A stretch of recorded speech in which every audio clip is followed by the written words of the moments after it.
This evening I'm going to present to you a spiritual teaching that is basic to your self-knowledge, that has come out of the ages of Aries and Pisces and Aquarius. And this teaching regarding yourself is a universal teaching, a universal religion, if you will. It extracts the heart of truth, the penetrating mysticism that was discovered by all of the great revolutionaries of East and West. The restoration of our divine inheritance, the legacy of these ages, is what today restores us to that inner divinity and empowers us and enables us once again to walk neath our God and to contribute to the mainstream of everyday life, the light, in fact, a mighty river of life, as it becomes the moving together of the rivulets of consciousness of all of us. Today, then, we stand on a threshold of immense opportunity. We live in a period of unique astrological configurations that portend tremendous events. Astrological configurations that were there when Jesus Christ was born, when great innovations were made, and at the same time the most difficult soul testing and initiation. And that is because the whole world, with those of us who first sense the light, has to be stepped up into the new wavelength of this divine revelation. So I would like to begin at the beginning and tell you about the 3 levels of your inner divinity that we see on this chart. I would like to tell you that the freedom that we embody is the very means whereby there can be a golden age of Aquarius. I submit to you this evening that the dispensations of light and of God's attempt to restore to us the inner light in the past 4,000 years have been misconstrued or denied by Orthodox religion, East and West. And I submit to you then, by the heart and sponsorship of Saint Germain, of Jesus Christ and all the ascended masters and archangels, that God himself is determined in this hour to return to each and every one of us the full empowerment of our divine reality. And if we take that and understand its science and run with it, we will see how immediately we can change the course not only of our lives, but of our entire planet. So I must begin at the beginning, and the beginning is the upper figure in this chart. This chart of the 3 bodies of man also represents the revelations of God in these 3 ages we're speaking of. It's very interesting that these 3 bodies of incarnation are actually taught in Buddhism as well. We look at the upper figure in the chart, and it represents that pulsating divine reality of absolute perfection, the divine monad that is called the I Am Presence, the father figure, the lawgiver.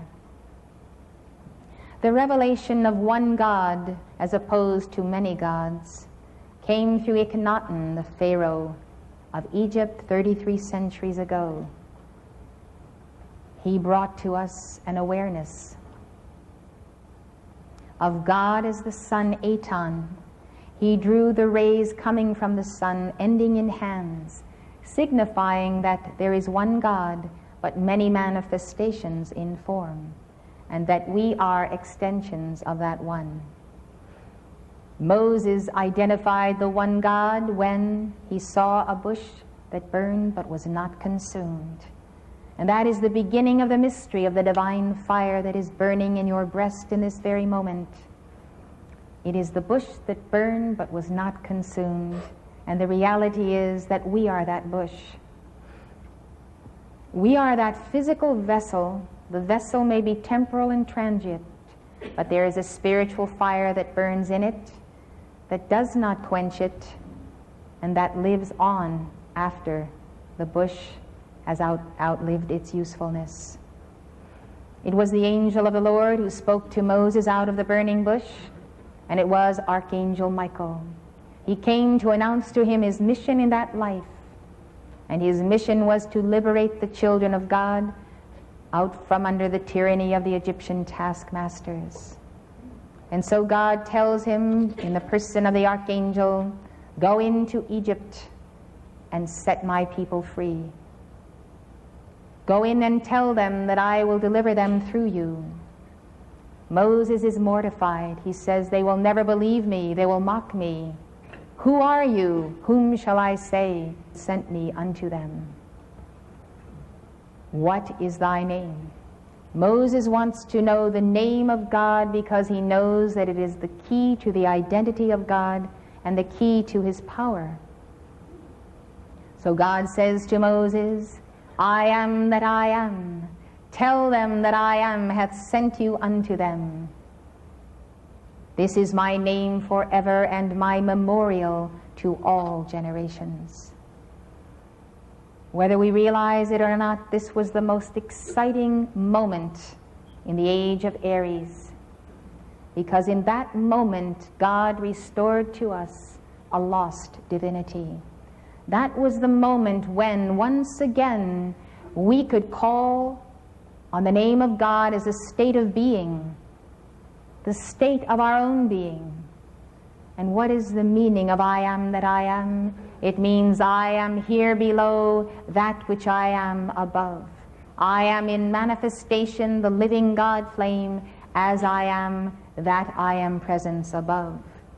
Hermes Trismegistus and the early Christian Gnostics knew this eternal truth. The preceding lecture was given by Elizabeth Clare Prophet, world-renowned author and spiritual teacher. The Summit Lighthouse is an international spiritual organization dedicated to universal enlightenment. Founded in 1958, the Summit Lighthouse has been a beacon of truth to thousands worldwide and a leader in New Thought spirituality. The preceding program has been brought to you by the Summit Lighthouse. For more information, call 1-800-245-5445 or visit our website at www.tsl.org. Outside the USA, call 406-848-9500 or write to the Summit Lighthouse, 63 Summit Way, Gardner, Montana, 59030, USA.